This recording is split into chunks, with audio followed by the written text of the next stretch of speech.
માં રહે છે. એ નાથાનું એક નાનકડું એવું પરિવાર છે જેમાં તેમની પત્ની, એક 11 વર્ષનો દીકરો અને 10 વર્ષની દીકરી છે.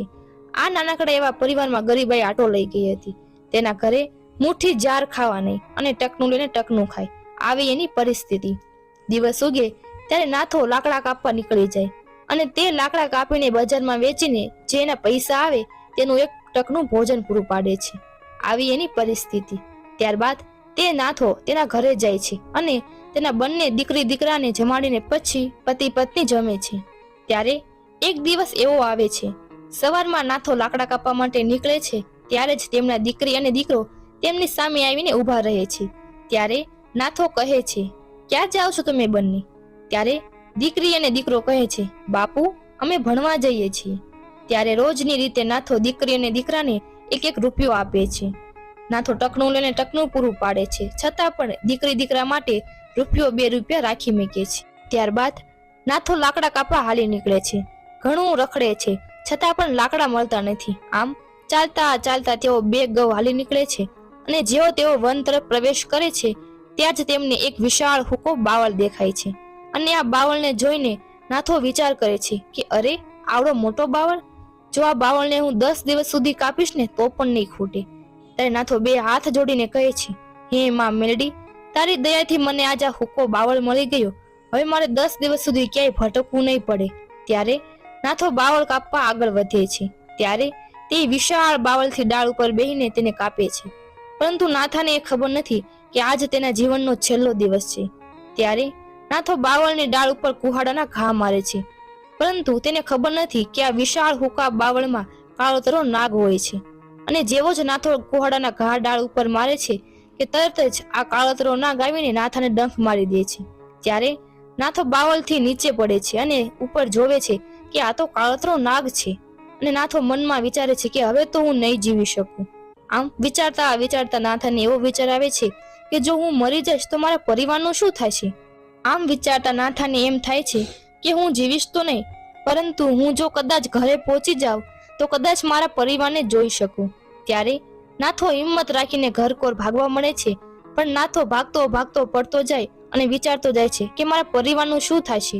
અને આમ નાથો ભાગતો ભાગતો ગામના પાદરે પડી જાય છે. ત્યારે ગામમાં 2-3 વડીલો બેઠા હોય છે અને હોકા પીતા હોય છે. અને તે નાથાને જોઈ જાય છે અને કહે છે, અરે, આ તો નાથો છે, આ નાથાને શું થયું? ગામના વડીલો નાથા પાસે જાય છે અને કહે છે, ભાઈ નાથા, તને શું થયું? ત્યારે નાથો આંખ ખોલીને કહે છે, હે કાકા, હું લાકડા કાપવા ગયો હતો, ત્યાં મને કાળતરા નાગે ડંખ માર્યો છે. હે કાકા, હું ઘણી હિંમત કરીને અહીં સુધી આવ્યો છું. હવે હું આગળ નહીં જઈ શકું. હે કાકા, હું તમને 2 હાથ જોડીને વિનંતી કરું છું, મને મારા ઘર સુધી પહોંચાડી દો. પછી વડીલો ખંભાને ટેકો દઈને ઘર સુધી લઈ જાય છે.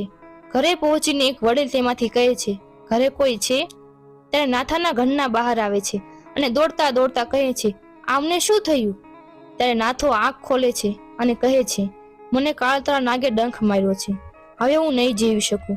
ત્યારે નાથો રુદન કરતો કહે છે, મને મારા મરવાનો અફસોસ નથી, પણ અફસોસ એ વાતનો છે કે મારા પછી તમારું શું થશે? ત્યારે નાથો કહે છે, મારા દીકરા અને દીકરી ક્યાં છે? મને એક વખત એનું મોઢું દેખાડી દો. હવે હું આ ભવ છોડીને જાઉં છું. હવે હું તમારા ક્યારેય મોઢા નહીં જોઈ શકું. ત્યારે તેમના ઘરના રુદન કરતા કહે છે, તમને કાંઈ નહીં થાય, તમે અમને મૂકીને ક્યાંય ન જાઓ. જે આવી રીતે વાત કરે છે તેવામાં જ નાથાનો જીવ વિયો જાય છે. શરીર આખું નીલું થઈ ગયું હોય છે અને ઝેર ચડી ગયું હોય છે.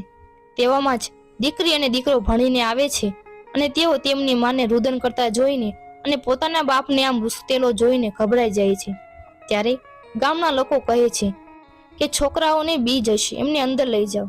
ત્યારે દીકરી અને દીકરાને કહે છે, જાઓ, તમે અંદર જાઓ, કાંઈ થયું નથી.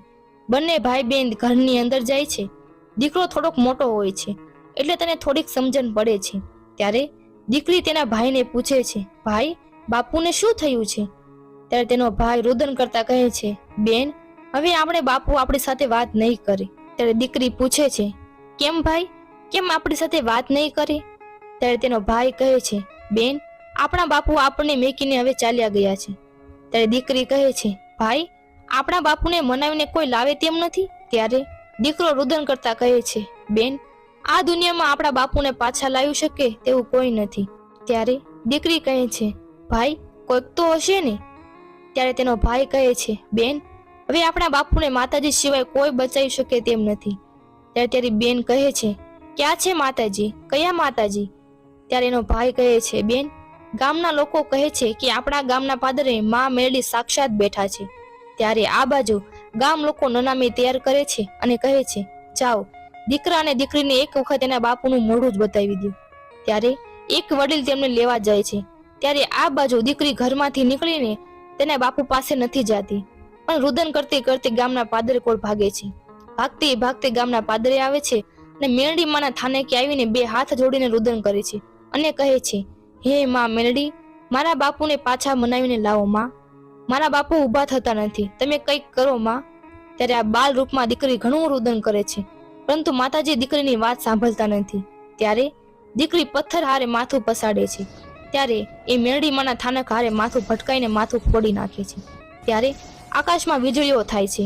ત્યારે માં મેરડી દીકરીનો પુકાર સાંભળીને પ્રગટ થાય છે.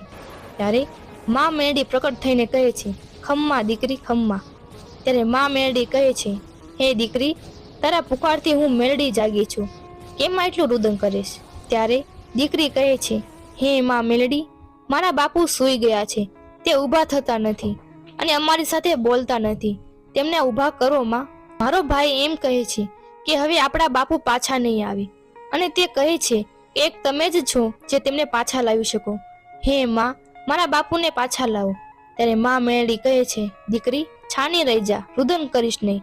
તારા પુકારથી હું મેરડી જાગી છું, તું હવે તારા બાપુને હું જગાડીશ. દીકરી, હવે તું રુદન કરીશ નહીં, તું એક બાજુ થઈ જા. હમણાં નનામી નીકળશે ને નાળિયેરનો ઘા કરશે. જો ચોથો ઘા થતા તે પહેલા જો નનામીના બંધ તોડીને તેને ઊભો ન કરું ને તો હું મેલડી ન કહેવાઉં.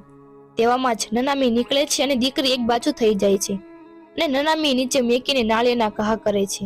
ત્યાં જ જેવો ચોથો ઘા થાય તે પહેલા નનામીના બંધ તોડીને માં મેલડી નાથા કોળીને હજીવન કરીને ઊભો કરે છે. ત્યાં જ નાથા કોળી નનામીમાંથી ઊભો થાય છે. ત્યાં જ કેટલાક લોકો નાથાને જોઈને ભાગી જાય છે. અમુક વડીલો ઊભા રહે છે, એ બીતા નથી અને વિચાર કરે છે કે આ શું કહેવાય. તેવામાં જ દીકરી દોડતી દોડતી રુદન કરતી આવે છે અને તેના બાપુને ભેટી પડે છે.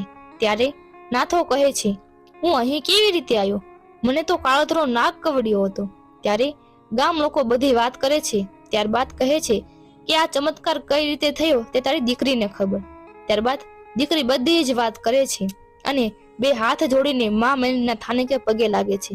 ત્યારે માં મેરડી તેમને દર્શન દે છે અને કહે છે, હે નાથા, તારી દીકરીના પુકારથી હું મેરડી પ્રગટ થઈ છું. ચા, જો આજ પછી તારા દુઃખને ભાંગીને હું પી ન જાઉં ને તો હું મેલડી નો કહેવાઉં. અને આમ ખમ્મા કહીને માં મેરડી ત્યાંથી અદૃશ્ય થઈ જાય છે. ત્યારબાદ નાથા કોળી દીકરી સાથે ઘરે જાય છે અને પરિવાર તેમને જોઈને ખૂબ ખુશ થાય છે અને માં મેરડી તેમને સુખ અને સમૃદ્ધિ આપે છે અને પરિવાર સુખી જીવન જીવે છે. જો તમને આ